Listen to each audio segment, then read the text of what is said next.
thanks very much to Witte de With for inviting us. It's really exciting to be here, and we will briefly talk about what AND is doing and also the importance of dissemination, and this brings us to other dissemination and broadcasting platforms, online platforms, for instance, Facebook. And as you can see, my t-shirt is already kind of indicating our concerns. But I'll start with AND. And AND is a publishing activity based in London. We are hosted by Central St. Martin's College of Art and Design. And we are a platform, a print-on-demand platform. We explore what digital print can achieve. We experiment with print-on-demand and trying to push the limits and try and be experimental with it. We have two strands. One strand where we commission books when we get funding, and another strand which is a self-publishing platform, which we call AND Public. And basically, what's really important with both of them is that you can produce books, but you have to disseminate them. So what AND Public tries to do is to create a framework for self-published work, for print-on-demand self-published work. So we help to produce or to give tips how to use all sorts of print-on-demand services, but we also have a shop front where we disseminate all the books. No, if you maybe you show it, it's quite good. So dissemination is really important.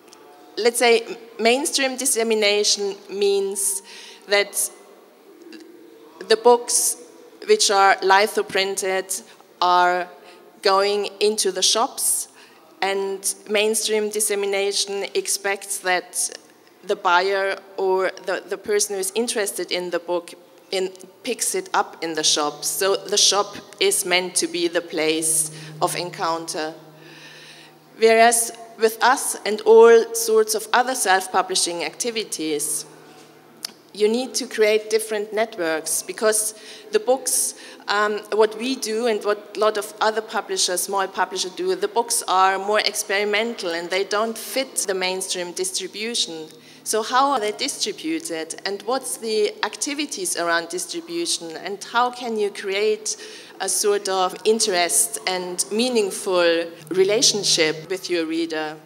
All these many independent publishing fairs which are being set up in the last 3 years are a really amazing platform, because here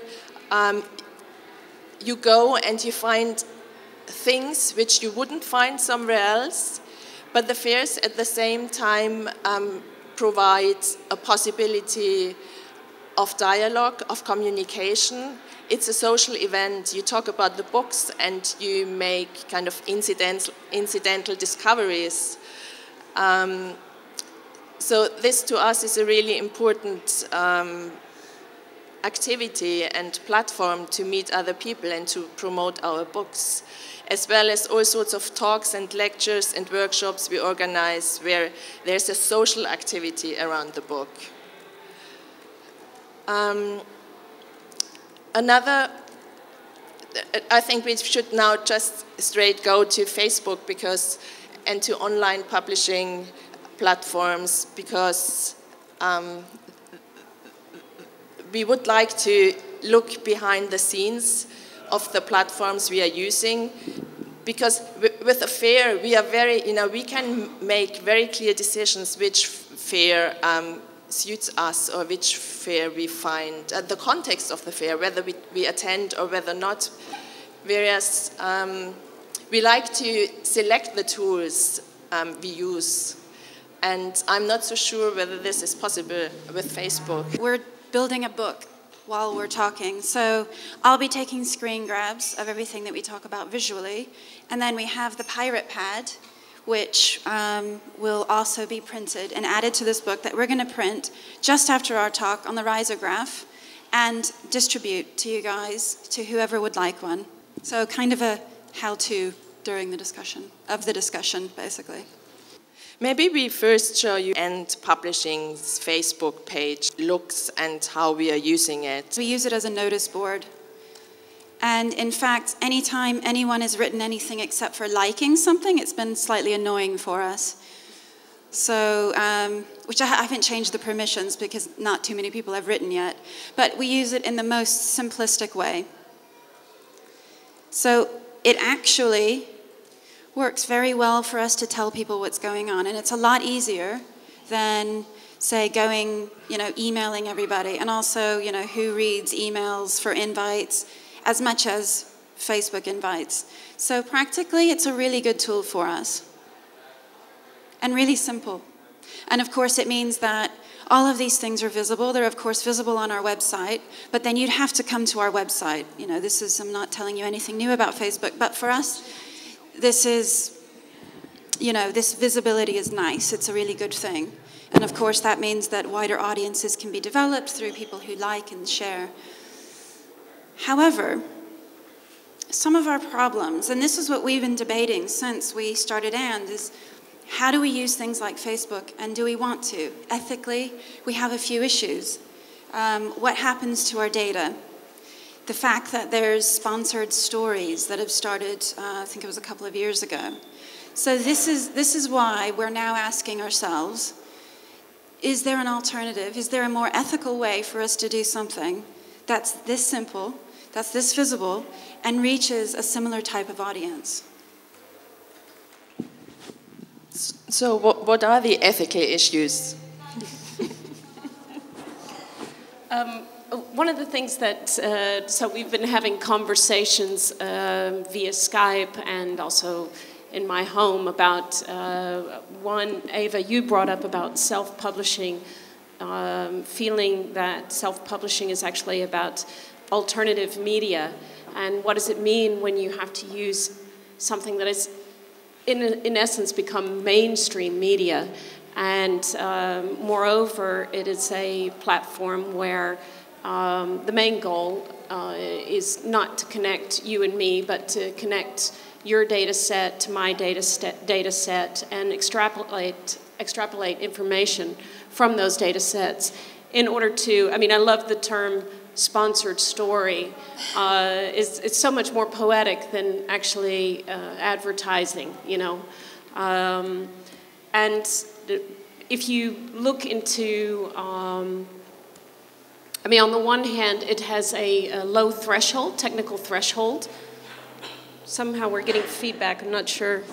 It has a low technical threshold, so it means that everyone from, for example, my 85-year-old grandmother is on Facebook, and I appreciate the fact that from Texas, that's where I'm originally from, she can communicate with me in a fairly user-friendly way. It has an interface.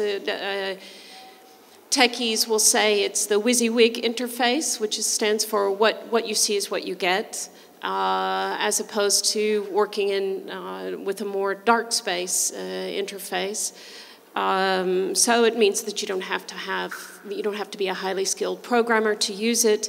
You can have many connections, but then underneath that user-friendly interface are terms of use, the legal conditions, which we all very quickly, and I say this also as someone who's guilty of this constantly, I never read and I always agree. I'm very quick to go click, yes I agree, get to the next step and enroll me in the system. And just to butt in very quickly, there's this organization that have created something called Terms of Service. Sorry, let me see. It's a project by Unhosted. They basically are going through all of the social networking sites and reading the terms of service for us and giving them grades. So we can, maybe there's a little bit more clarity around it. And they're not saying that this is legal advice, but they're trying to make it easier for us to make decisions like we're trying to make right now in more transparent ways. So this is just a really interesting site to look at if you also have questions about all sorts of social media sites. There's some people in this audience. I'm going to tap into their knowledge.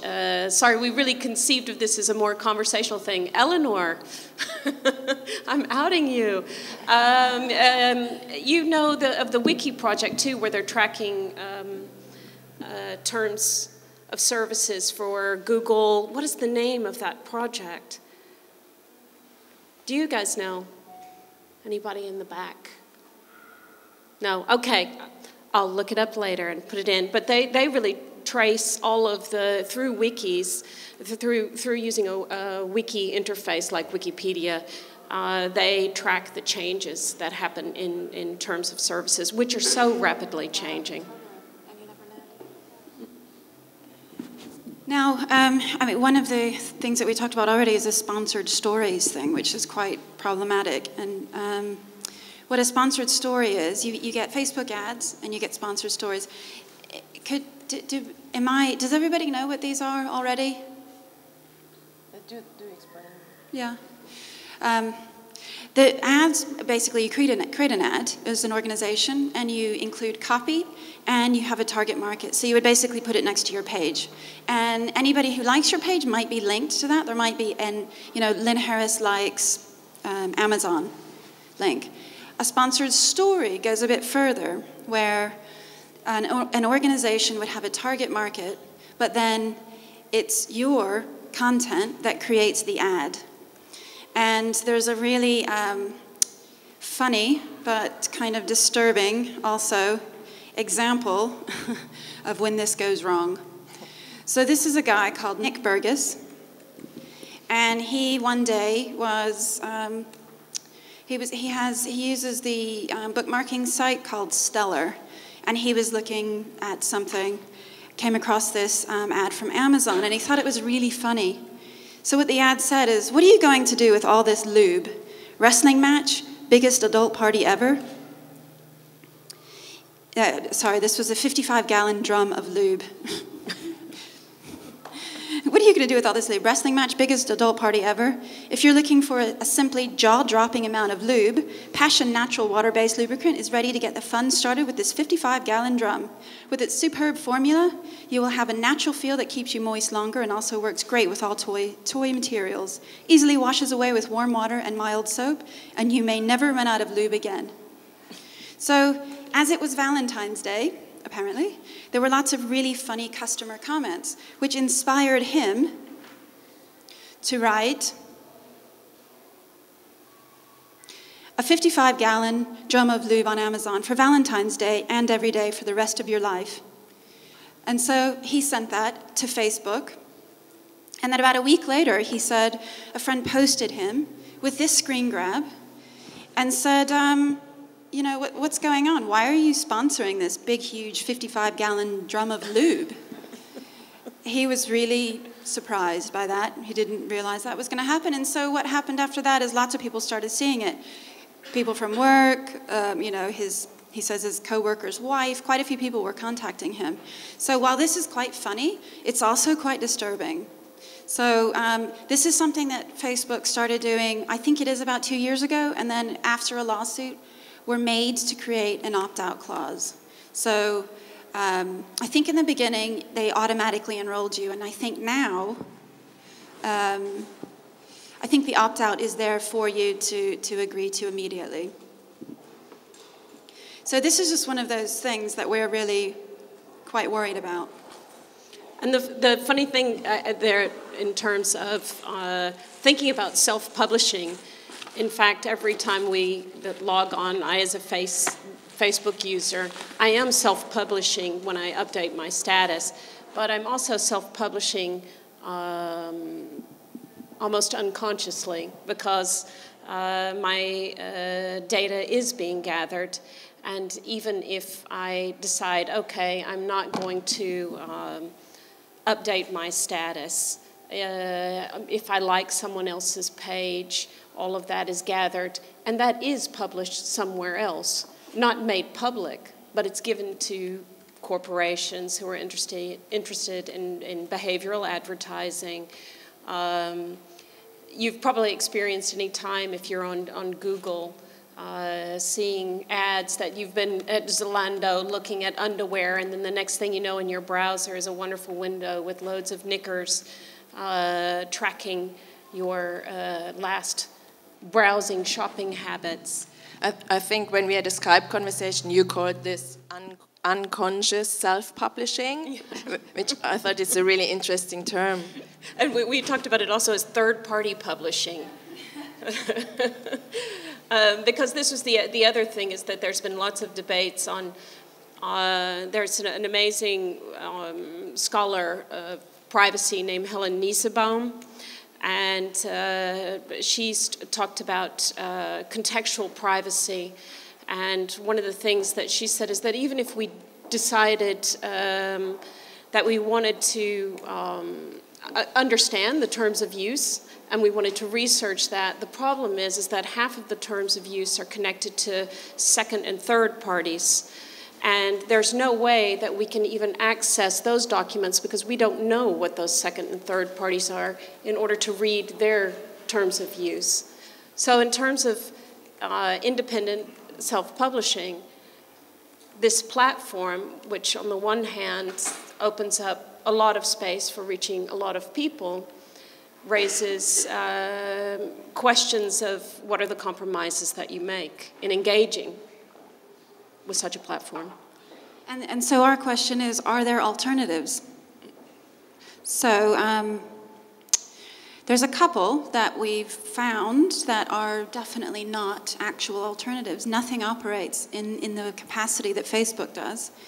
Now, the closest thing is Diaspora. I'll just get that up. And this is what's called a distributed social network. Oh.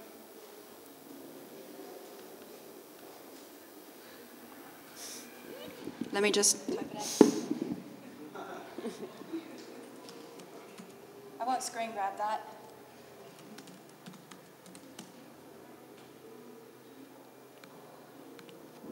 So this is a distributed social network. So what this means is that so right now on Facebook, you log in something to Facebook, it goes to their server. Then the server sends the information to the person you've just written to. Diaspora means that there is no main server, and you're basically speaking to the person directly. So my machine would then speak to Eva's machine.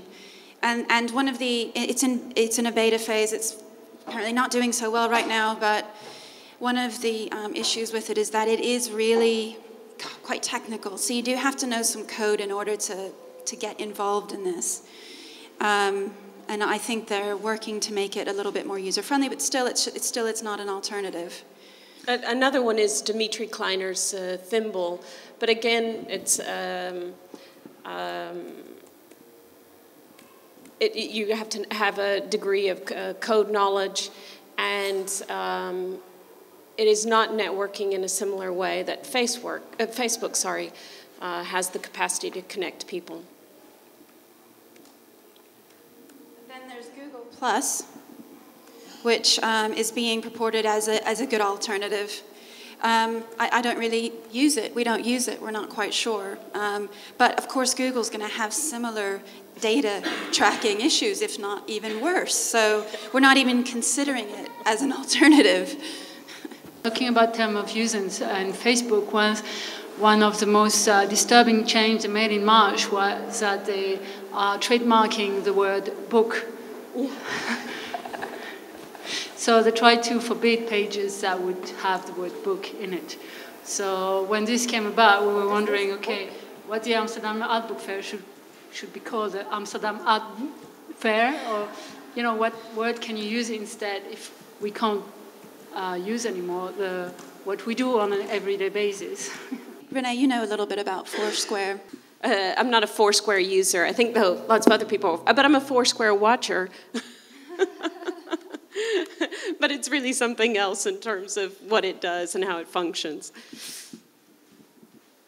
And then there's also one called Path, where you're only allowed 150 friends. So this is an attempt to at least keep your community obviously close, where social networking seems to make a lot of sense when you actually have a community where you know everyone and you're actually sharing relevant information with each other. And there's another one called Zerker, where it's community controlled basically. So you invite somebody in and then you gain more shares and then they do the same. And so you're building your community that way.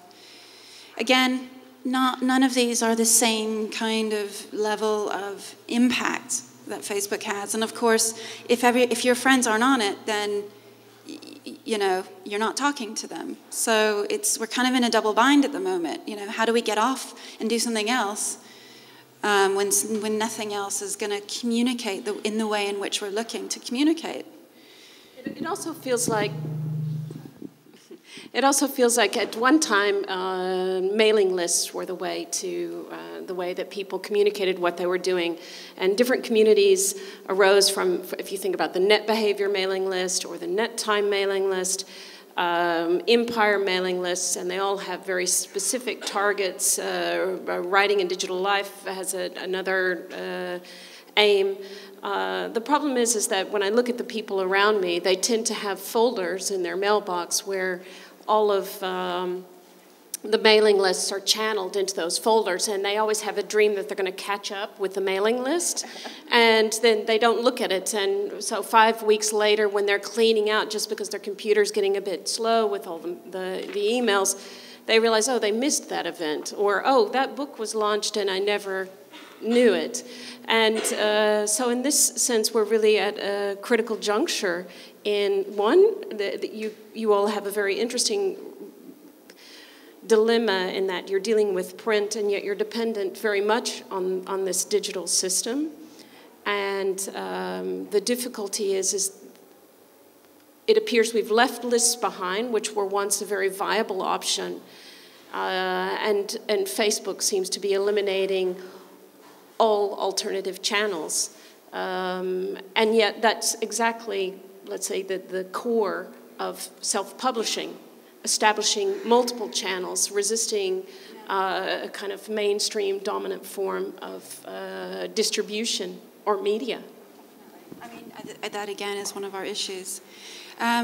There's a couple of really interesting projects where people have made this political point to get rid of all, well, to remove themselves from social networking. One of those is called Suicide Machine. And Renee, I know you've started typing, but I'll let Renee type that first and then. There's also another one called Seppuku, which unfortunately is not running any longer. Should I play this nice video? Yeah. That they've put together. It's going to work? Not now. Let's talk about the Suicide Machine. Yeah. The Suicide Machine, two Pete Swart students were involved in that project. They were in a collective called Modder, and they had made a Facebook app, because Facebook has this wonderful app program that invites programmers in to create apps, and so they created the Suicide Machine that you could remove yourself from Facebook. All of it was, to begin with, a bit of an illusion, because once you've entered data in, and even if you can very tidily clean those entries out, of course it's already been sold to third parties, your data entries. So it was more of a gesture than anything, but it was enough of a gesture that they received the cease and desist, because while Facebook encourages apps, they don't encourage apps that discourage Facebook use. Here's the letter that was sent. I won't read it, it's just legalese, but this is the cease and desist letter from Facebook saying that they did violate the Statement of Rights and Responsibilities. So you can see now on the Suicide Machine website, you can no longer select Facebook.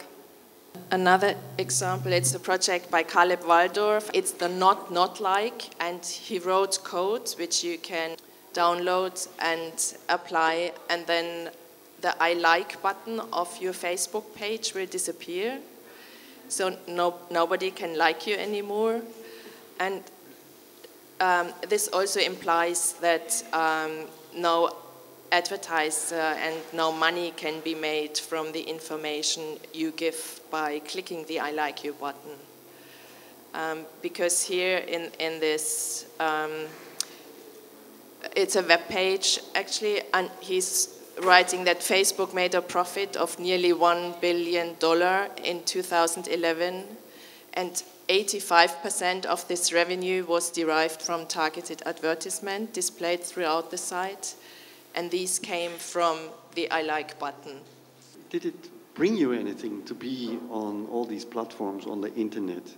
Did you sell more books, or what exactly did it bring you? I guess it's a really easy way to disseminate information. So the way we use the End Facebook page, it's just we put up our events, we put up when we do new books. It's an information board. Yeah. And it's easy to handle. We don't have to care about mailing lists, which is a big advantage. Yeah. And you have the feeling that it works. It works. It works. Yeah. Well, it reaches the people who subscribe to it, who follow us. Yeah. But we don't have loads of followers. You know, I mean. How many? How many? To be honest, I mean. How many do we have? we have almost 500. Okay. Yeah. I mean, compared to how some people use Facebook, it's not a lot of followers. It's good for us. It's a nice number for us, but you know, it's not catastrophic for us if we were to come off and ask people to move somewhere else with us. For instance, Twitter operates differently for us because we use it in slightly different ways, and that, you know, that has been maybe a little bit more interesting in terms of meeting people and meeting ideas and getting responses. Where, like I was saying earlier, we use Facebook in a very, very generic way. We use it as a kind of a notice board. So, you know, we think it's useful, and it certainly keeps us from having to go through the pain of sending out mailing lists. Can I ask the audience how many people use Facebook? Could you just raise your hands? And are there any people who use different platforms, alternative platforms? I see a lot of shift. I get a lot of my students stepping out of Facebook and saying, I'm no longer be there. You can reach me there, there, or there. You know. So where are they going? They are using Twitter? To Twitter or Tumblr or making their blogs or all kind of formats. Yeah. Like in a big diversity. And why are they moving? Is it just because of how it operates, really? What you just described. Yeah. All of the issues. And is Tumblr any better in terms of policies? Yeah, and I think a lot of other professions than the artists use LinkedIn a lot. I use for my professional connections, I use LinkedIn, and they're not part of my Facebook group. So Facebook for me is fun, and if I really want to do something in my network, I use LinkedIn. So that's a big difference, I think. And most of my colleagues are also on LinkedIn, so that's a good network for us. Yeah, it's definitely, I mean, and again, I don't really know the data policies around LinkedIn, but it certainly, in a professional capacity, it works really well. And LinkedIn, for what we're doing and how we want to distribute ideas, isn't quite right. I mean, also continuing in terms of platforms and other platforms that are a bit more specific. There is Open Margin, which I have recently started using a bit more. It's it's specific in the sense that it's also about the distribution and publication and creating a community. Now, I've been using it lately. You upload the PDF or you search for a book, and then it creates a community where you can actually comment on what you're reading about. You can share this. You can view other people's comments. And this is really, I think, another form. It's specific. Again, we're going back to these ideas of publishing and distribution and how to create a specific community out of this. And I think when it comes down to a niche of, you know, how to share ideas and specifically refer to the context of these things, Open Margin is another example of these types of platforms rather than Facebook, which is much more wide and much more general and can embed all kinds of things. I mean, of course, in the end, open margin is still connected to Twitter. It's still connected to Facebook and anything. I mean, these collection of comments that you can have, that you have shared and viewed others can also be viewed there. But in a way, I mean, just check it out. It's quite interesting. And have you found... Oh, we need to finish up. But really quickly, have you found that you are able to speak to lots of people and lots of people have joined in? Do they need to join in to see what you're saying? You can choose to make them public or private. Mm-hmm. You can actually invite people to come and see your comments. So, I mean, if I give an example of a book club that has been created and then they're all reading the same book, I don't know, maybe it's a bit old school, but it happens still. And then they use a platform such as Open Margin to actually share each other's comments and review that. I have found it quite interesting to read what other people are thinking, bringing to my attention. You know, it's a different... Right now we're doing it publicly, and we're sharing our ideas and having a public conversation, and that's also fascinating. But another way to do that is also through Open Margin. Now, I don't want to do the promotion or a propaganda of it. There are, of course, other aspects of it, but it's another example of these initiatives or these types of platforms that are evolving, that are allowing us to, yeah.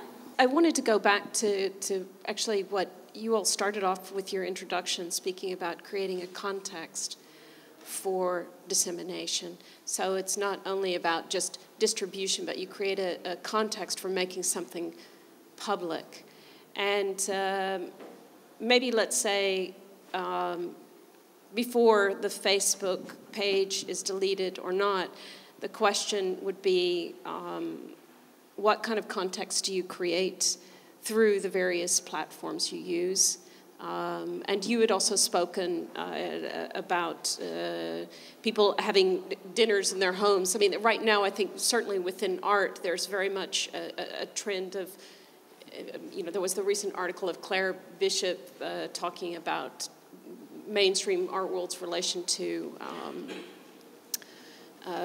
digital media, and that at the moment a lot of artists are turning away from the digital, and of course it's easy to say that that's nostalgic, but I think it's also a drive to create another context, another form of engagement.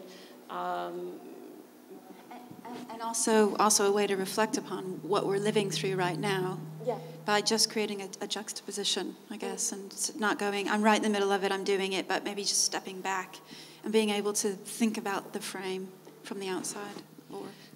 There's Publication Studio, which is a publishing house based in Oregon, and Matthew Stadler, who is one of the co-founders, he said publication is basically a form of, you have to create the public through publication. So the public is not something which is just around. You create the public through all sorts of activities, social activities, online activity, and the publishing of books. And I think this notion of kind of active creating of a public is really interesting. And I mean, everybody who's publishing, like Marit, I mean, the making of the books is one side, but the question how they find their readership and what's the quality and what kind of relationship, that's really, I mean, it's really interesting. And it's a big part of our practice, I guess.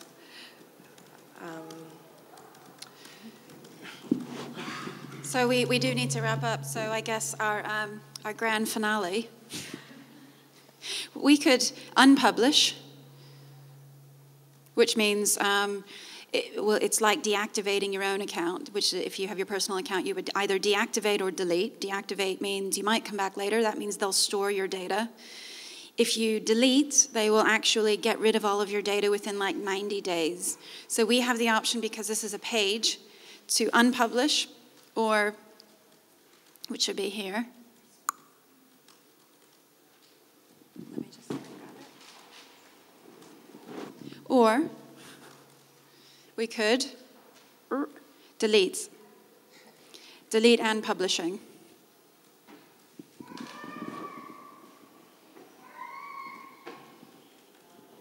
Do we need a grand finale? All your friends begging you to come back every day. Yeah. Now, apparently they do this thing where maybe I'll try it. Should I try it? Yeah, go for it. Okay. Oh no, I read that what's supposed to happen is the people who like you are supposed to come up and ask you, or say, you know, Eva Weinmeier will miss you. Renee Turner will miss you with their faces. That's what I thought we were going to get. Maybe too many people have complained, but there we go. Thank you. I feel a little bit old-fashioned after the last talk, not having a Facebook page or any other social media site communication. That's why we invited you. It's a different chapter. So I'm going to partly read and partly talk.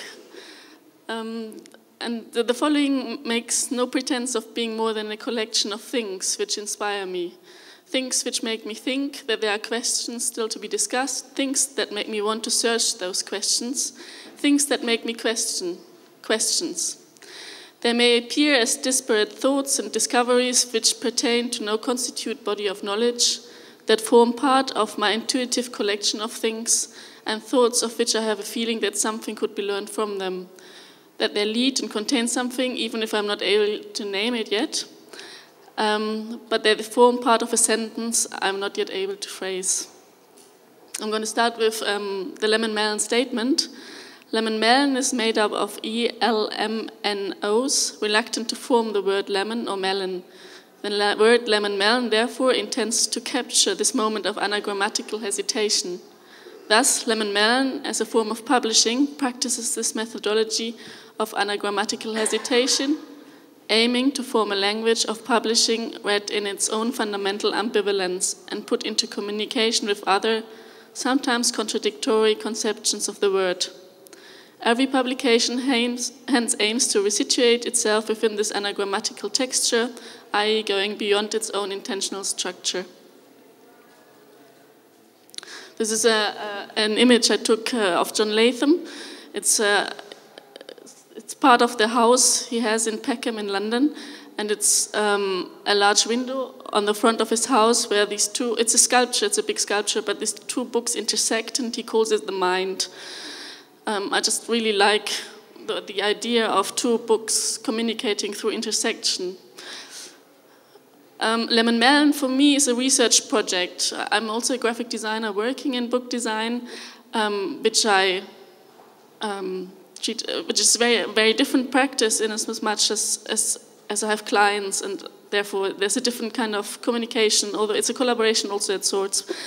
But LemonMelon is for me a research project in as much as I don't have an aim and position, in as much as my position is an anagrammatical one. Here an obvious question would be, can a position be anagrammatical? Can a sit on posy be anagrammatical? Does a position become a situation if it is anagrammatical? I think a lot of the questions I'm going to raise are very similar to end publishing, and what Eva quoted at the end by Matthew Stadler, you'll also hear.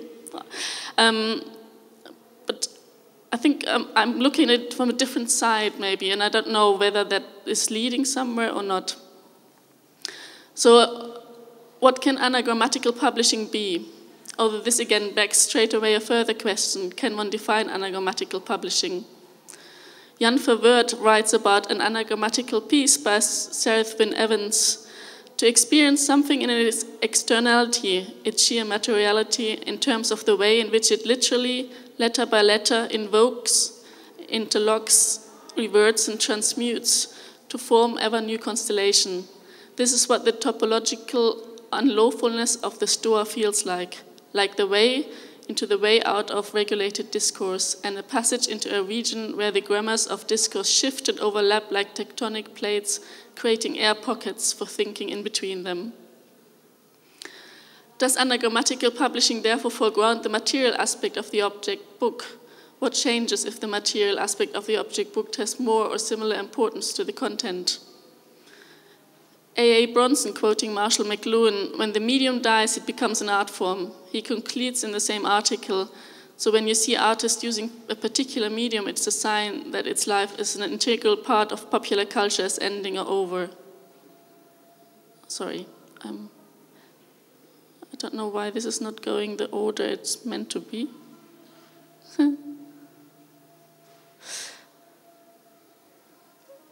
All right, the image which was meant to come was Fiona Banner's book, which is called Evaporated Book. I came recently across this note by John Baldessari, which in some way could be related to this notion. It is called The Best Way to Do Art. A young artist in art school used to worship the paintings of Cézanne. He looked at and studied all the books he could find on Cézanne and copied all the reproductions of Cézanne's works he found in the books. He visited a museum and for the first time saw a real Cézanne painting. He hated it. It was nothing like the Cézanne he had studied in the books. From that time on, he made all of his paintings in the size of paintings reproduced in books, and he painted them black and white. He also printed captions and explanations on the paintings as in books. Often he just used few words. And one day he realized that very few people went to art galleries and museums, but many people looked at books and magazines as he did, and they got them through their mail as he did. Moral, it's difficult to put a painting in a mailbox. There are many forms of the artist book, and I'm not interested in the book as a sensual luxury artifact, subject to new levels of fetishization and bibliomaniacal fancy, an object where the tactile qualities of the book are hidden behind the glass cases of vitrines. I'm also not interested, although I'm points definitely intrigued by the book as a sculptural object. Now, some projects which use books as sculpture still interest me in some way, but I can't quite grasp why, and this is one of them. This is a piece called Book Cell by Matchy, and which was exhibited in 2006 in Lisbon in the Centro de Arte Moderna. He piled up thousands of books, creating an architectonic structure where we are invited to step inside. Once entered, we are surrounded by an hexagonal enclosure with a passage defined by mirrors that assume the vertigo of a fall, the ad infinitum. Looking at this piece reminds me of a book I read called The Paper House. And towards the end of The Paper House, the main character is building a house out of his huge book collection on a desolate beach in Argentina.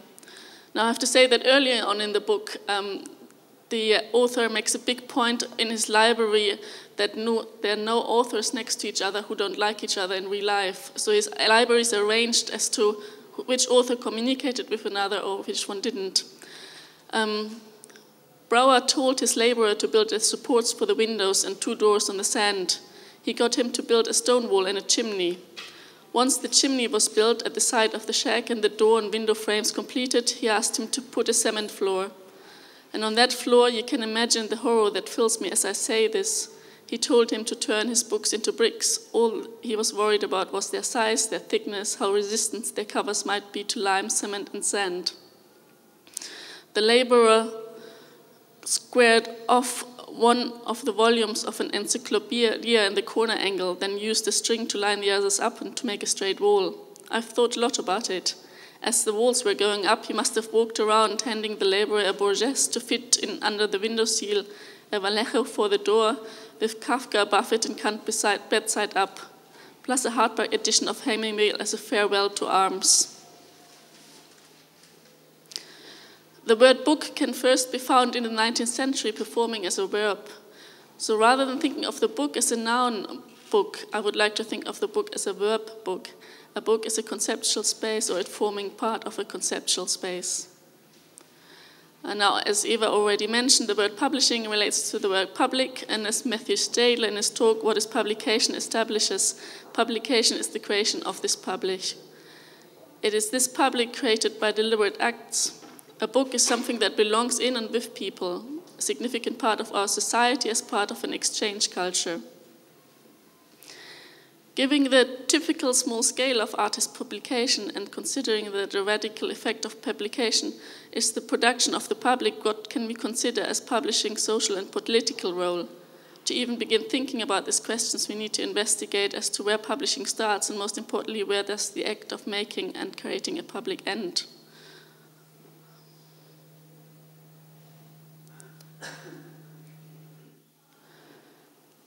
So what is reading as an act? What does it constitute as an act? What setting does it occur in? What is reading seen from an ergological angle, physiological, muscular movements, etc., and from a social ecological perspective, its spatial temporal environment? What happens when you read?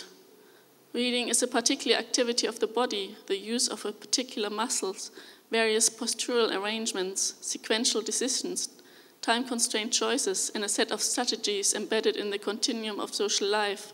You don't just read anyhow, anytime, any place, even if you read just anything.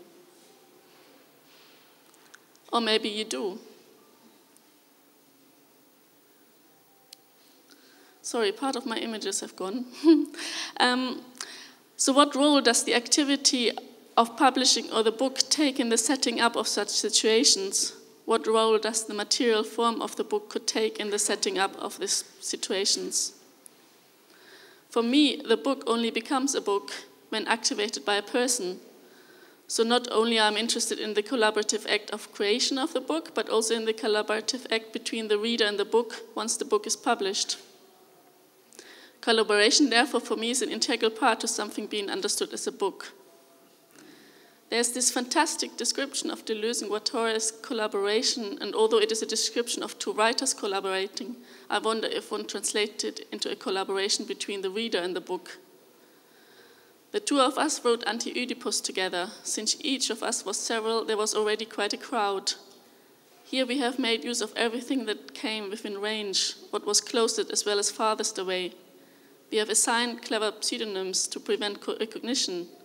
Why we have kept our names out of habit, purely out of habit, to make ourselves unrecognizable in turn, to render imperceptible not ourselves, but what makes us act, feel, and think. To reach not the point where one no longer says I, but the point where it's no longer of any importance where one says I. We are no longer ourselves, each will know his own, we have been aided, inspired, multiplied. Or in the collaboration between the readers in the book.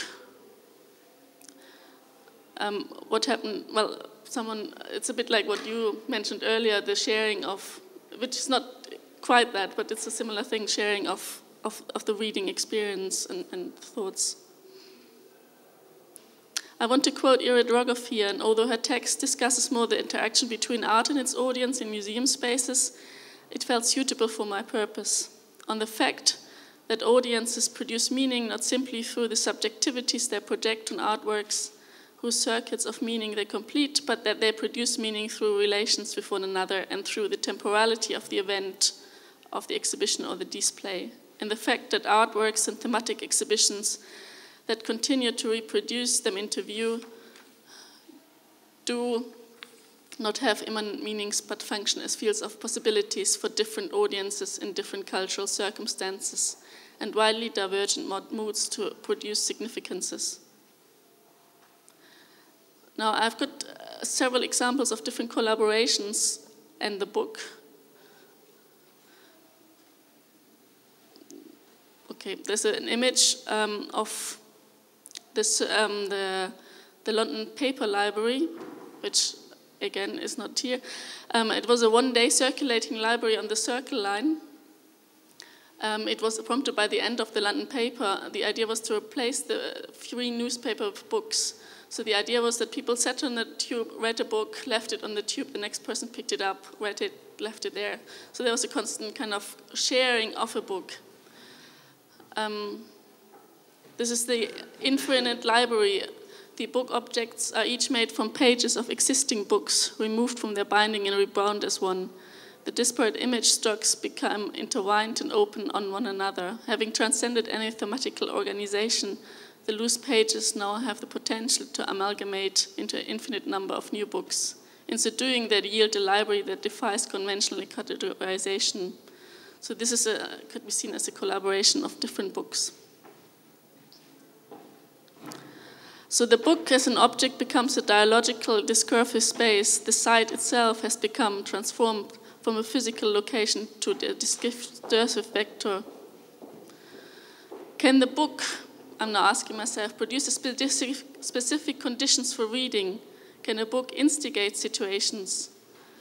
What role could the publishing process play here? What kind of discourse or affect does the making public of artistic practices through publication generate? I'm not even attempting here to answer any of these questions, since they beg, first of all, answers to other questions. What is a situation, or what can a situation be? What is reading, etc.? Furthermore, if art intends to engage with the public realm in the formation of discourse, how does the act of publishing differ in its effectiveness from other forms of public activity, such as exhibiting, performing, and presenting? Now let's look at the double spreads. This is another project by Fiona Banner. We enter the space of the book in the opening, which position us in relation to a double spread of pages, and therefore to a conversation between the left and the right-hand page, but also between the left and the right hand.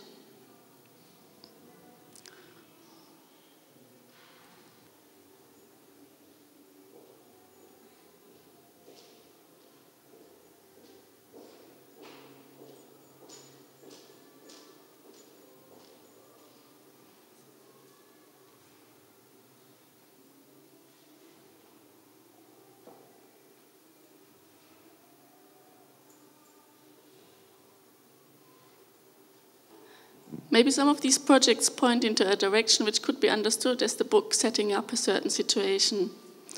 This is a piece by Franz Walter Erhard, who creates books which produce specific conditions for reading. Sorry, I need to scroll now.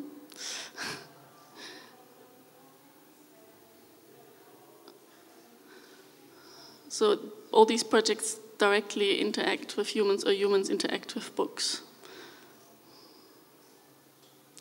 Or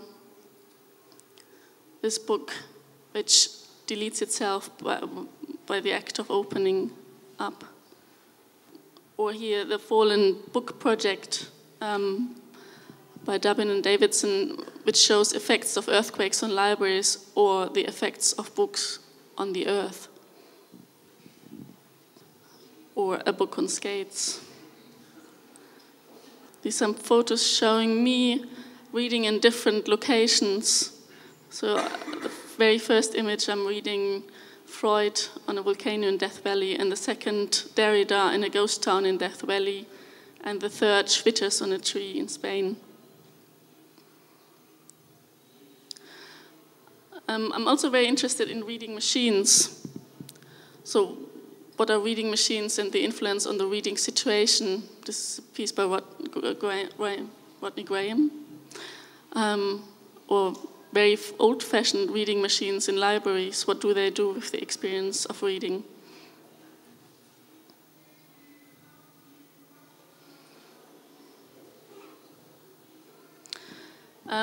Can the book become some kind of machine or part of a machine of reading? A machine, quoting Jean Dubuffet, that functions to abolish the name of things, to collapse the walls that the mind sets up between diverse objects, between diverse system of objects, between the different registers of fact and of things and the different planes of thought, a machine to scramble the entire order instated by the mind within the walls of phenomena and to erase with a single stroke all the paths traced out there, a machine to defeat all reason and to reinvest all things with equivocation and confusion. Thank you very much.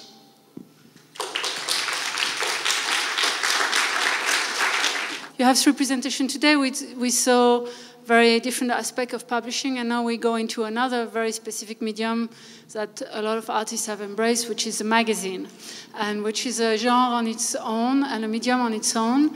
And it has also a very interesting history in the recent years, like Art Forum, Art Right, Aspen Magazine. We can count really many interesting projects that made this into this. So why did you choose to start a magazine? Yeah, that was actually why. It was actually because we wanted to involved more in the local situation in Rotterdam. So it started parallel to our normal art practice. So Nienke making photography, and I was making video and text-based works. And the first year we also continued with this. But what we wanted to do was art critique by artists. And so it's so in sort of a way to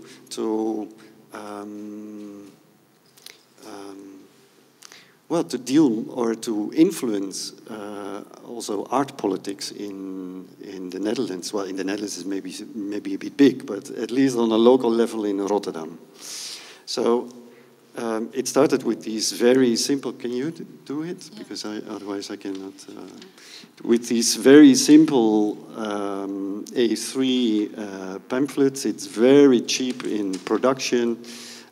We maybe printed 7 or say 800. It's about 7,000 words, so it's actually quite serious writing. And interesting is what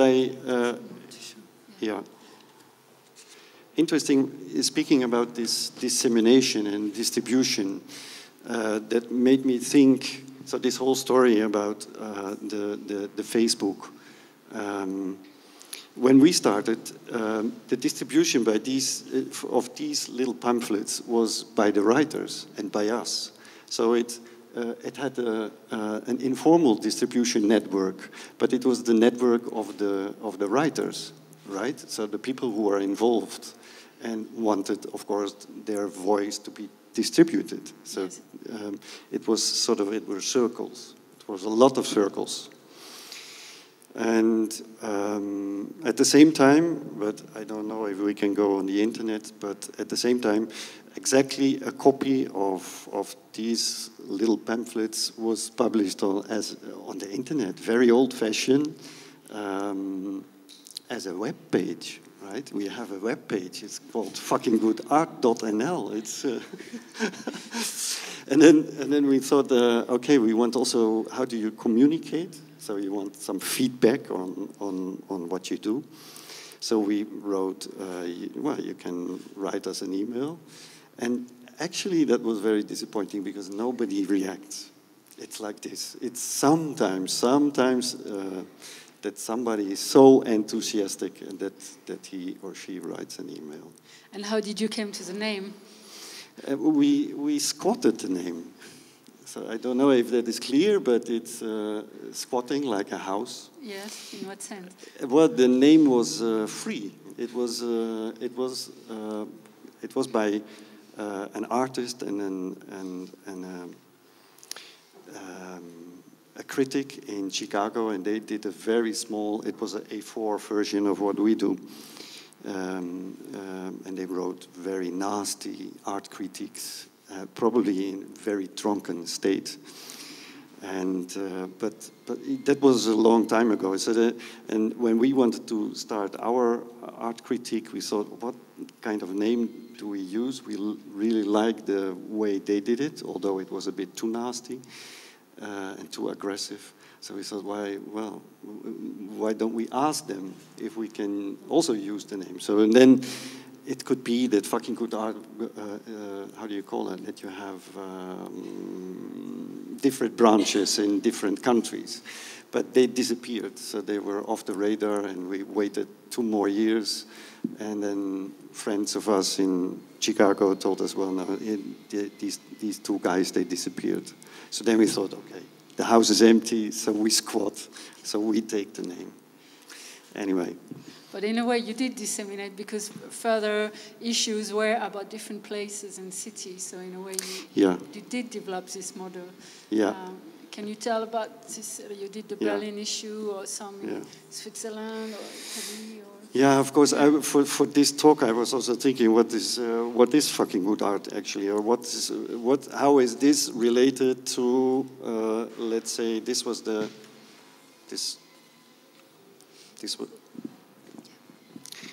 first book that we made. Remember, it was in 2005. Yes. Yeah, and then suddenly something totally different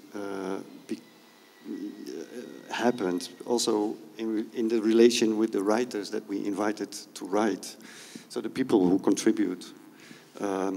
So let's say this is more like art critique and like a sort of agitprop. So it's that you interfere with art, with the cultural policies, and this became more like oral history and ethnography. So it's really different. Although when we were making this, we were still making these pamphlets. So it had also a different rhythm. Both grew in parallel, like the more Exactly. the volume with interview and the pamphlet. Yes. Exactly, Yeah. exactly. So yeah. You wanted to present some visuals now, or you it's present them in the background? Yeah. What is interesting, or the major difference? I mean, many of us know the history of the artist book or the magazine and how it came about as a form of institutional critique and as a very limited edition, but also as a form of commodity or promotion.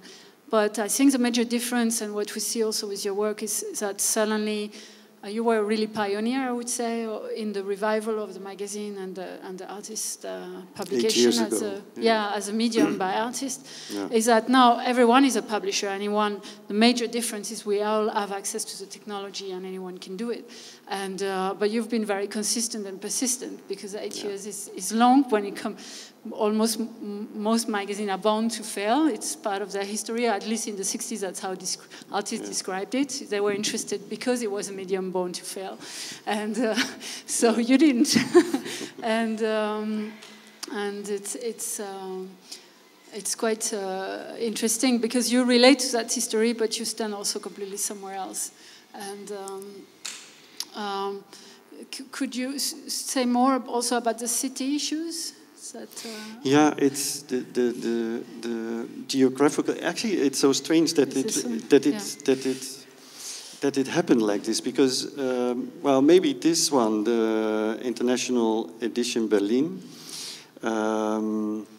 It is called international edition because we were on a residency in Berlin, and in 2000. When is this? 2006. Yeah, 2006. And just before the summer, I don't remember. Yeah, and then at that point, Berlin was not so crowded as it is now. I mean, it's I think almost all artists and curators in Europe, and even outside of Europe, they go to Berlin. But at that point, there was also already this internationalization and globalization was there in Berlin. And so that's why we called it the international edition, and then Berlin, because we were in Berlin. Maybe this is the only one that is really located to the place. Yes. This one. The Swiss issue. Yeah, the Swiss issue that is made in 2008. It's not about, the Swiss issue doesn't mean that it's about Switzerland. The Swiss issue was sort of a strange thing that we had about Switzerland and the money, right? So the Swiss issue means actually it's the money issue. And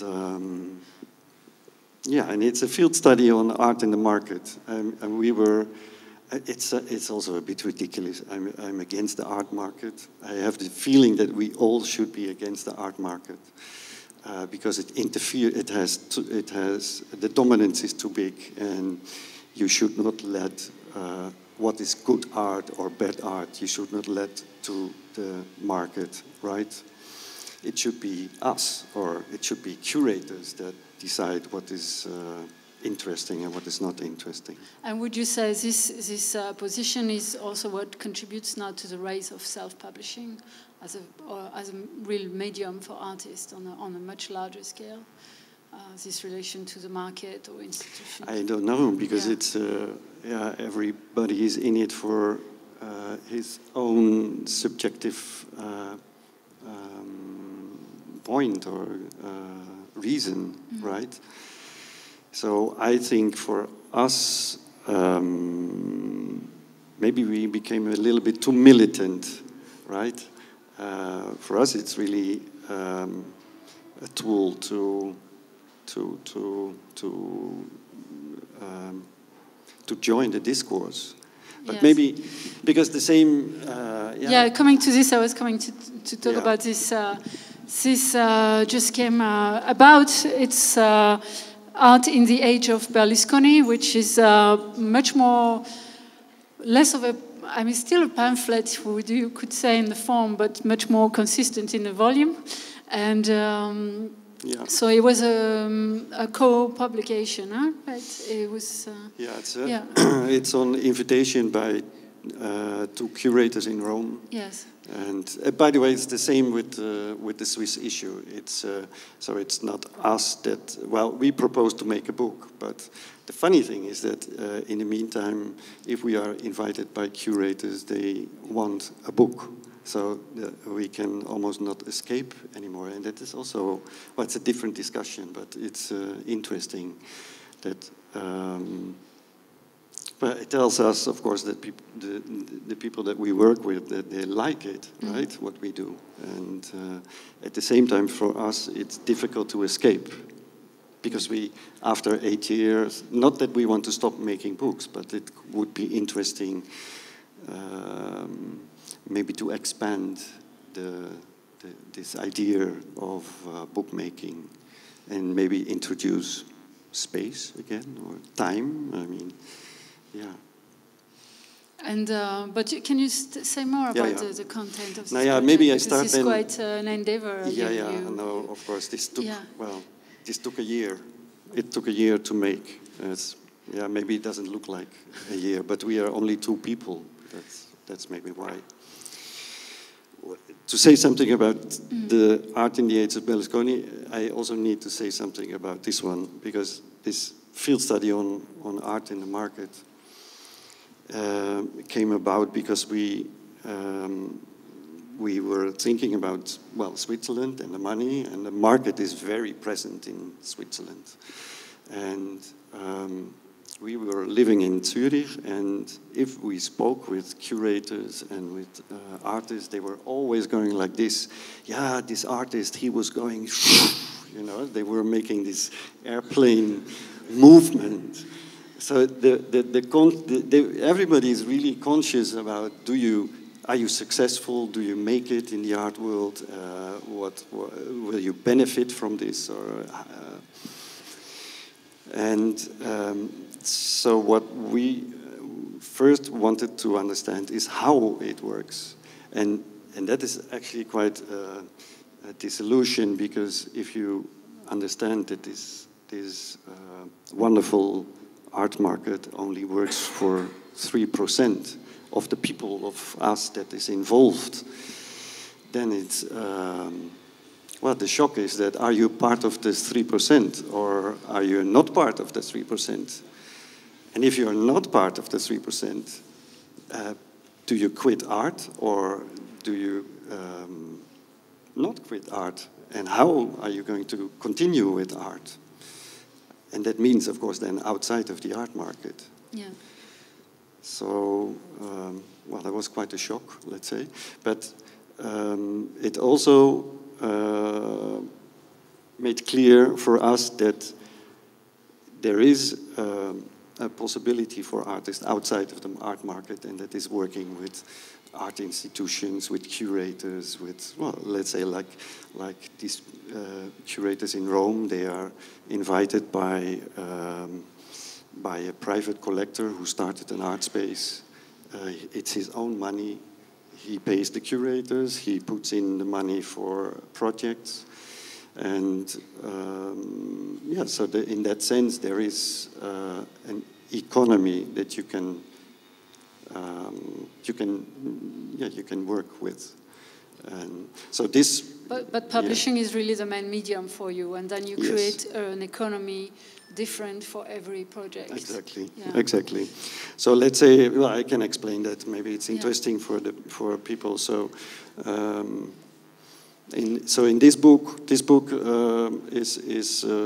paid by the private collector. Yeah. It's paid by the Dutch embassy in Rome. It's paid by the Fonds BKVB in the Netherlands, and that's it, I think. And it's an investigation in the situation in Italy. And the Mondrian Foundation is involved. And at the same time, but that's interesting because we needed to process all this research that we did for months. We needed to process, and we had it was an invitation to come to Parc Saint-Léger it's a centre d'art contemporain in Pouc-les-Eaux, in the middle of France, close to Bourges. Yes. And we worked there on the book for 3 months. So we could work there for 3 months, and there was a budget to... And what is the research about? Well, the book, the title is Art in the Age of Berlusconi, but it's not about Berlusconi. It's about art and what we can learn from art in Italy. In Italy, well, that's a long story, but it's...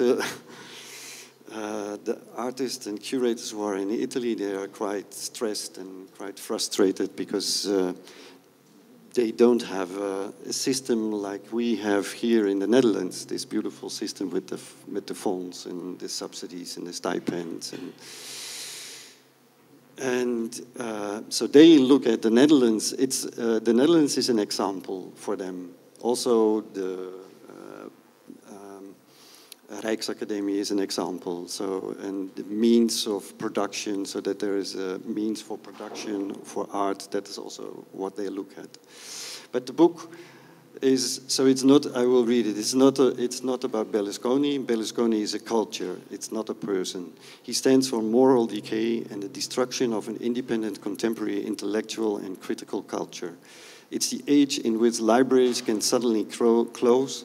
The age in which the commons are sold, politicians are businessmen or bankers, the age in which museums and universities, but also nature reserves, hospitals and schools have to start making a profit and in the process lose credibility as a common interest worthy of support.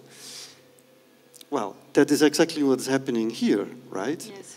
Yeah, and all over Europe. So that is what is the book about.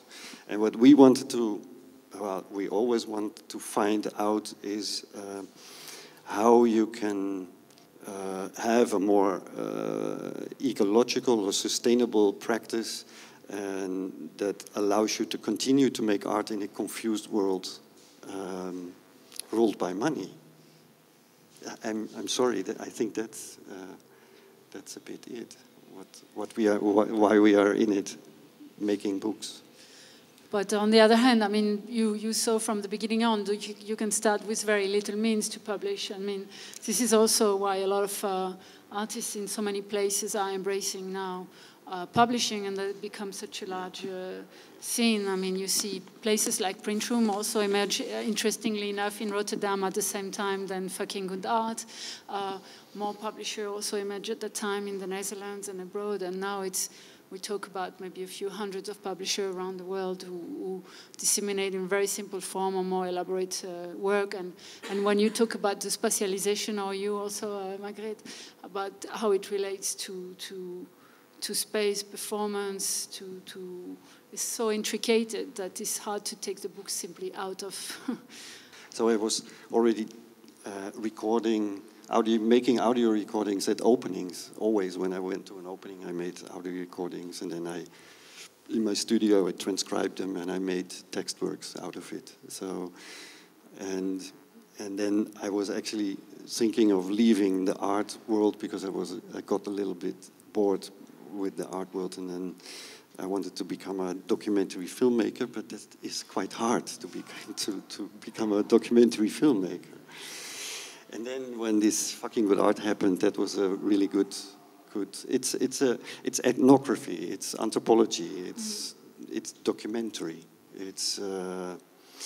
And at the same time, it gives us also the freedom for fiction, of course. Yeah.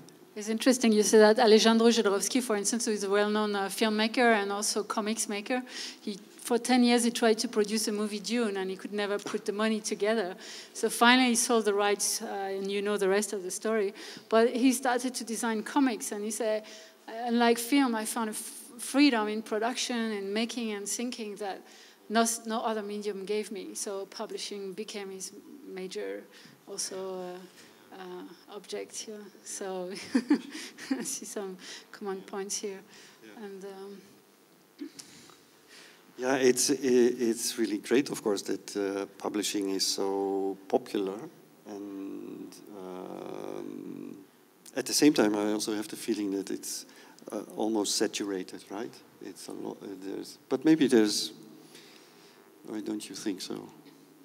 Well, it's a very paradoxical situation at the moment. I mean, the fact that it emerged and the fact that I started the book fair, for instance, I mean, it's a bit ironical to start a book fair for books that cost between, let's say, €1 to 40 or at most 60 euros. So it's a bit the antithesis of a fair. But it's really a gathering and a meeting point. And what we saw with Anne and with you, with LemonMelon, is each of these initiatives invents and create different mode of dissemination and distribution.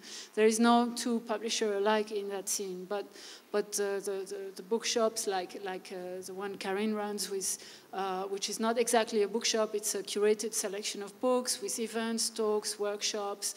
This model you can find in different ways, but with a lot of similarity in London or in Toronto, or in New York, and it's also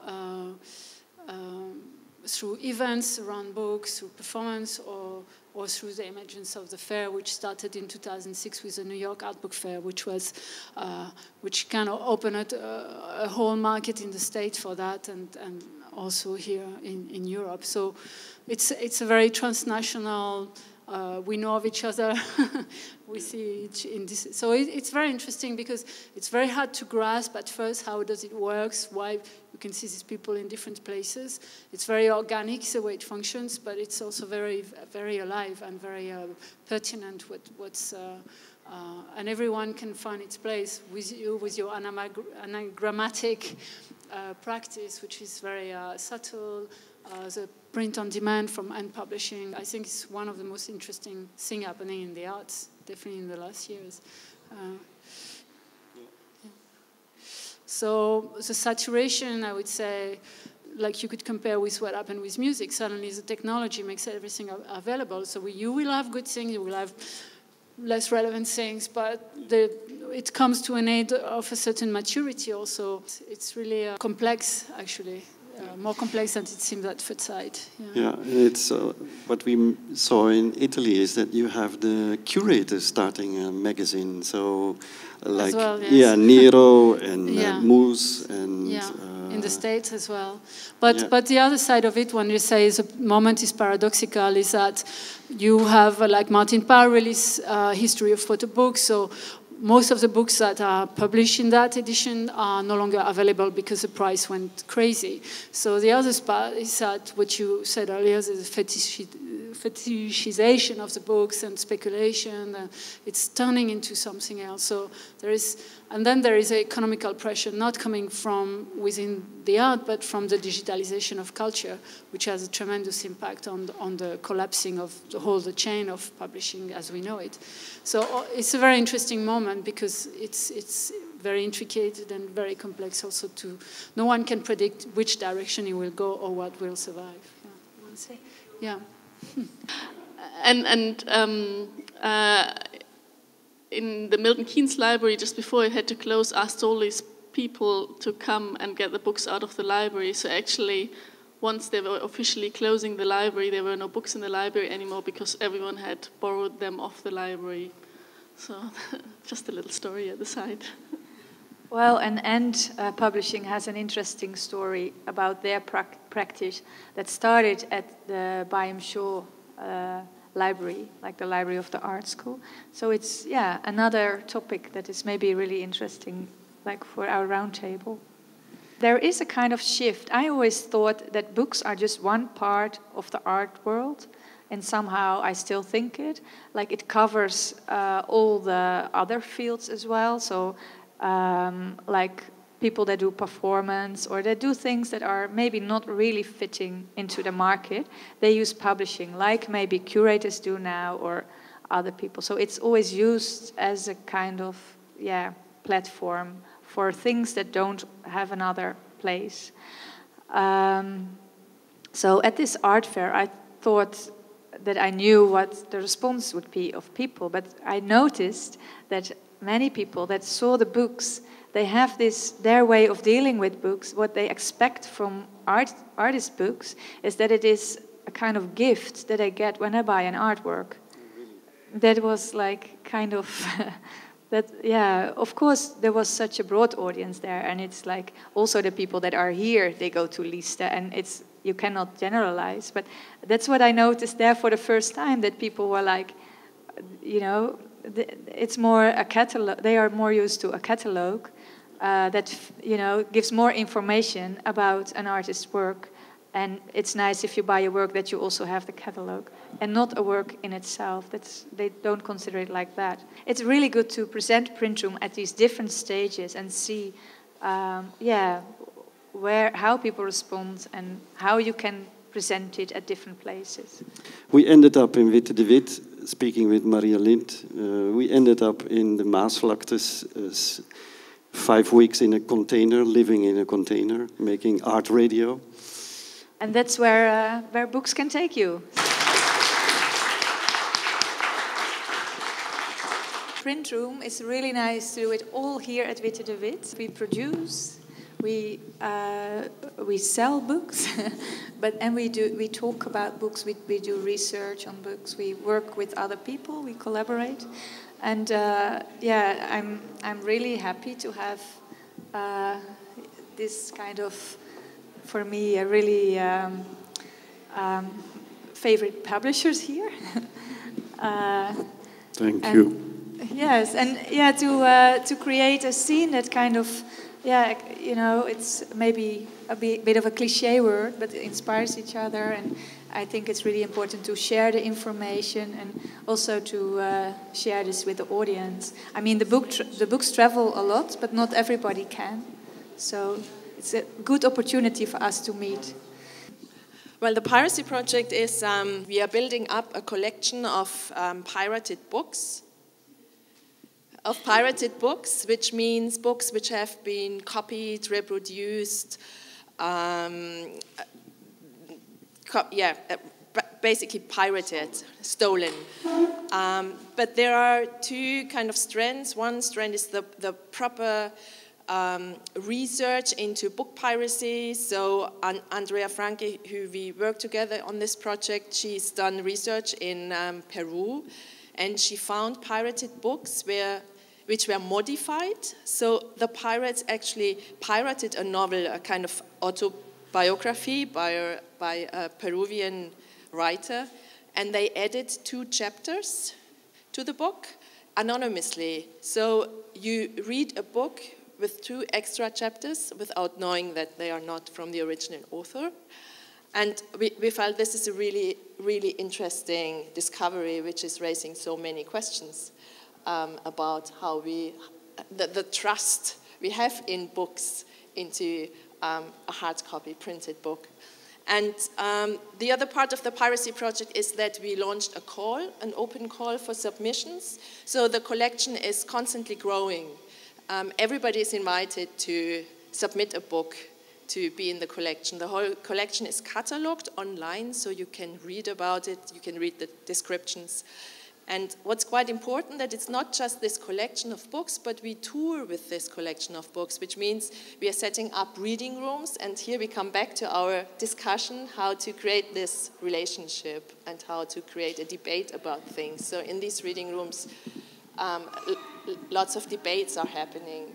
When you were printing, when you were busy making a new book, we talked about libraries, and maybe it's interesting to also talk about the location where you were based and how you got the idea as well to start the piracy. Yeah, the starting project. point was that AND is based at Centro St. Martins, and we are at a campus where it has been decided that the library can't be sustained anymore because in the main building is a really big, great central library. So they planned to shut the library down. They couldn't pay the librarian, and Publishing and other members of staff proposed to run the library in a self-organized way.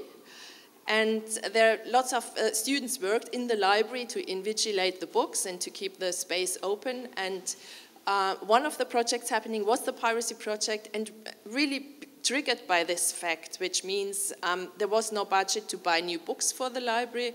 So we decided, okay, we launch this call for submissions, invite everybody to select a book which is really important to her or to him and make a copy of it.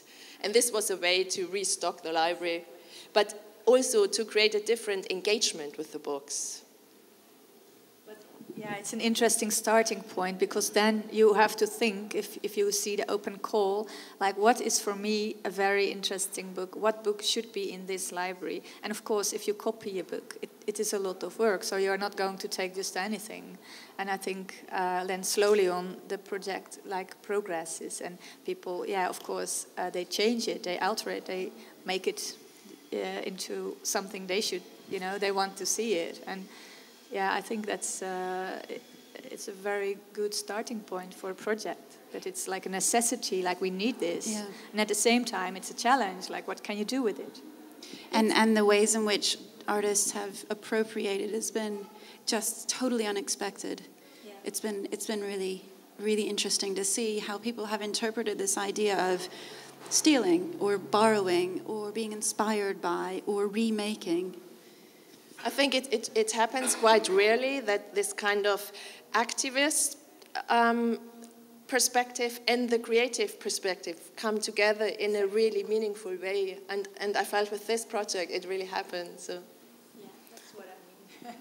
I wonder if a book of the Piracy Project has been appropriated further so far. Yeah, again.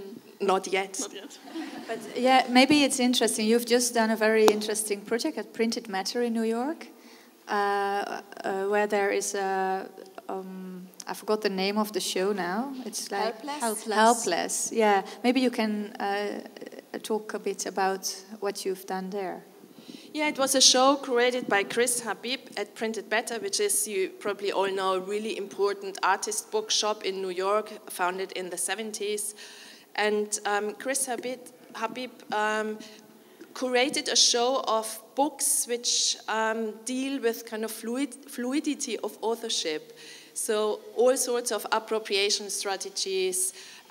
He had the Richard Prince book there, where he pirated Salinger's The Catcher in the Rye. He just put his name in front of the cover, on the front cover, and this book is now for sale for, what is it? It was $800, whereas the original Catcher in the Rye is a couple of pounds. So now we are getting somewhere near, like, the art markets with the books. Yeah, because it's an object, it's not a book anymore. In artistic practice, when you copy or you refer, it's appropriation. In publishing, it would be plagiarism. But then when it becomes self-publishing, is it appropriation again?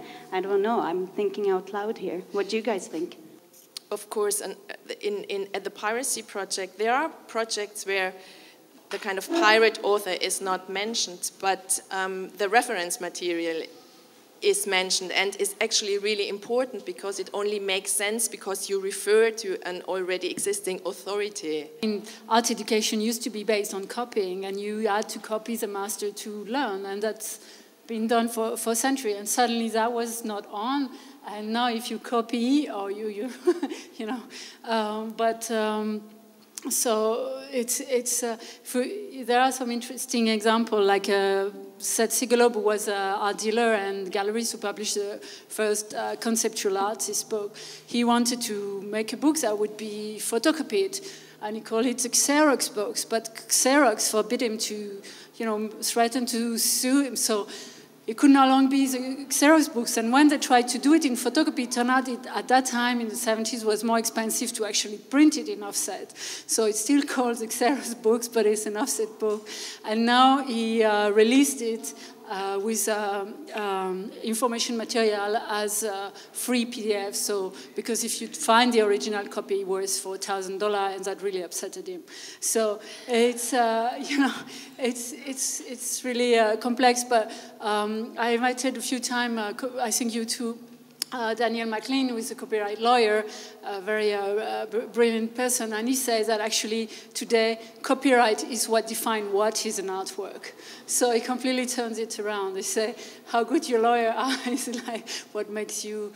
So a lot in publishing, it's about quoting. We refer to the history of the book. So I see it constantly, like within books. You have books, for instance, about the white pages of the Ed Ruscha book. You have countless reinterpretation of the book, and that's how it functions. That's the taste of it, and that's what makes it absolutely fascinating. So it's when is it quoted, when is it plagiarism, when is it stolen, when is it's and pirated. It's and then it's also how it's framed afterwards. So you have the book, and it can be in different settings, considered in different ways as well. So, for instance, the Piracy Project is considered within an academic collection. So we can't sell them. There are some works that we could, because they obviously don't plagiarize. They're very, very original artworks. And so we've had discussions with lawyers about this exact thing. And in fact, we're going to have a performance at the showroom where we'll have a lawyer judge a selection of books from, quite safe, very, very safe, not illegal at all, original artworks, all the way up to highly illegal. Just to... In January, February, we will have 3 events at the showroom in London, and we are just scheduling them, but we'll let you know. So we've also thought about when it's touring, maybe those highly illegal books need to be kept away. You can only view them if you know about them, or So we've thinking about what are some appropriate ways in which to respond to the fact that some of this material is considered legal and some might be considered illegal. It's all about you. We can make a printed matter darkroom in a print room. Like we had all this illegal material a few months ago. If I would have known, we would have installed a beautiful darkroom, and people would have put a code word and then are allowed in. But the corrections also are more complex because there is an aspect of preservation, of inheritance, of the capacity, of the temporality of the media. I mean, I have books that are 500 years old, but if I have an e-book, I'm not sure I can read it in 2 years. In the Netherlands, a very interesting project between universities that towards digitalization of academic material, but with a commitment to preservation. So it goes beyond the copy, or there is a lot of material made available simply by the fact of being copied. The copy is about using, it's about usership of something. And just because you mentioned the Xerox book, because I did a piece about Xerox recently, it's really interesting that Xerox has a real problem with people using the name Xerox as a verb. I don't know how it is here in the Netherlands, but in the States and certainly in England, you say, well, I Xerox this chapter and I Xerox this book. And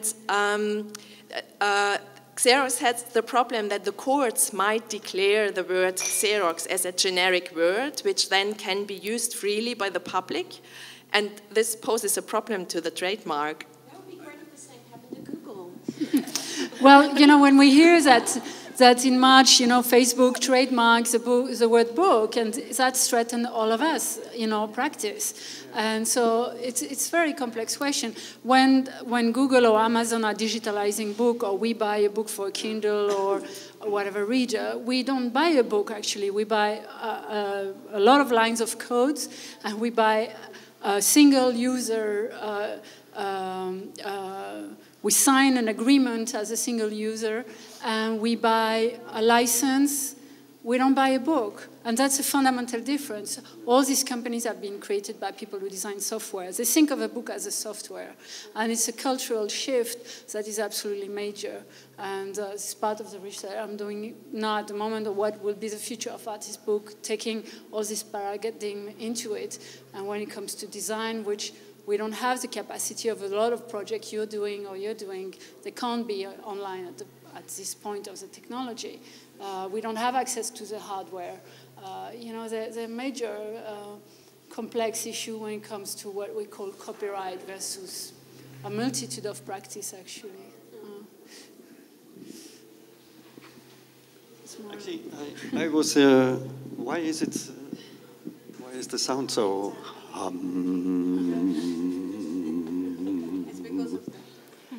It's because of the speaker. Okay. No, but the Pirate Book project is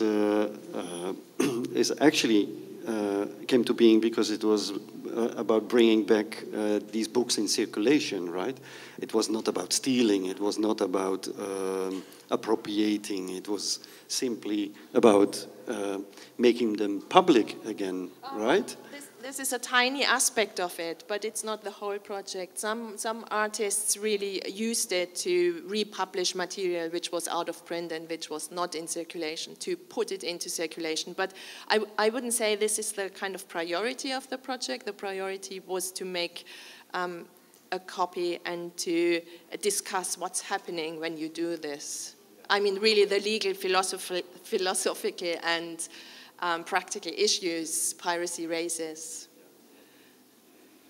Something that your talk made me think about was where in the first talk with Anne we really talked about how do you make something public?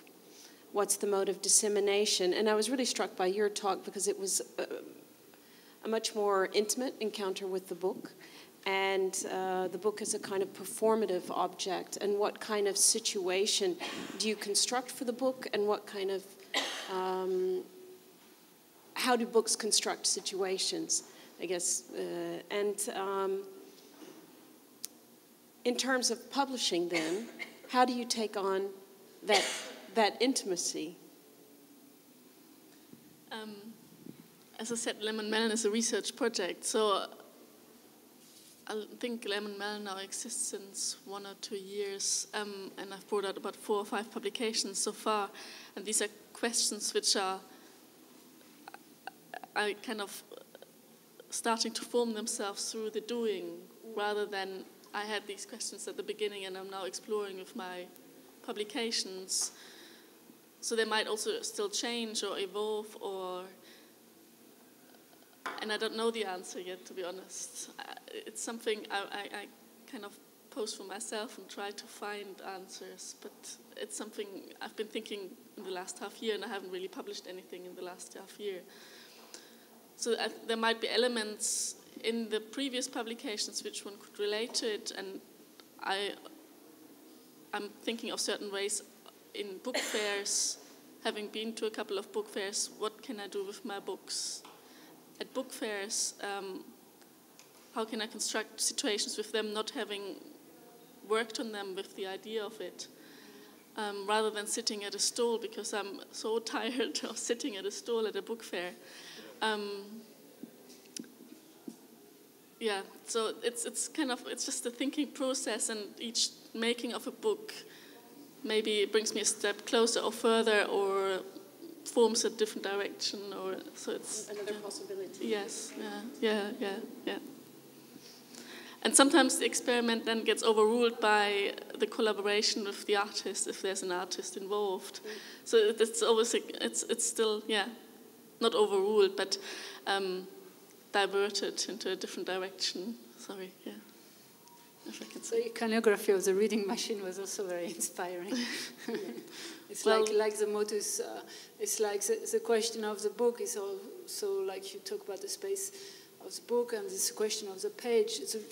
What I see with the digitalization of culture, the book is about display, about displaying something in space, whether it's a page, whether you talk about yourself going into the space. the notion of performing the text and the kind of dramaturgy that's involved. And so I was kind of I was fascinated by this very intimate encounter, you know, of the book in the relation to reading. So I could absolutely relate to that challenge in terms of in an online environment, how you could create that space. And if anything, if you look at the Kindle and these, they really flatten that experience, and it's a very specific relation to the screen. So it was nice to have you interject that necessity for the book in and of itself creating that situation as opposed to a kind of generic encounter. Do you know the website UbiWeb? It's an archive, a live archive of videos and sound and text by artists. But his artistic practice is a poet, and he developed the idea of uncreative writing. And he said, well, basically, I don't have to write another word in my life because there is enough outside. So he teaches at Penn, what he teaches his students is uncreative writing. So basically appropriating material and rewriting your own material out of it. And within the academia, of course, you know, we have, as a thesis supervisors, you have software to see if your students has been plagiarized some material. So it's a complete reversal even of the whole texture of curriculum of the academy. And so it's also a complex process, like what is writing, what is the intimacy, what is the copyright. All this thing kind of constantly in motion or in shifting. And he describes it in such a nice way around this notion of copying. And he says that even if you're just verbatim writing something down, something of your personality or your tone of voice or something around your sense is revealed even in that writing. And so one of the things that he asks the students to do is to you can get dissertations and papers online, is to literally download one of these papers, to rewrite it, to plagiarize it word for word and embody it, live it, breathe it, and then defend it. Stand up in front of the class and defend it like it's your own. It's great. It's Jorge Borges who wrote in the 30s the Pierre Menard. Has anybody read this short story? It's really amazing. Borges invents this character, Pierre Menard, who is rewriting 2 chapters of the Don Quixote, word by word. But he's not copying it, he is rewriting it. And there is also Information as Material Group, a publisher from England, who are rewriting a lot of things. Their last endeavor is an app called Rewriting Freud. And so you have random features so you can rewrite Freud. Download recommended. But so it's really... in relation to this, there was a French artist who rewrote Pierre Menard with a lamp in Morse also. So, is your book ready now? Can we have a glimpse of it? It should be printed by now, yeah. We need to collate it. You can outsource that. Are you offering? If you want a book, get out the stapler. We would like to invite you all to actually come to the other space where the workshops have been happening all day and continuing tomorrow to actually see the book. Thank you, Karin.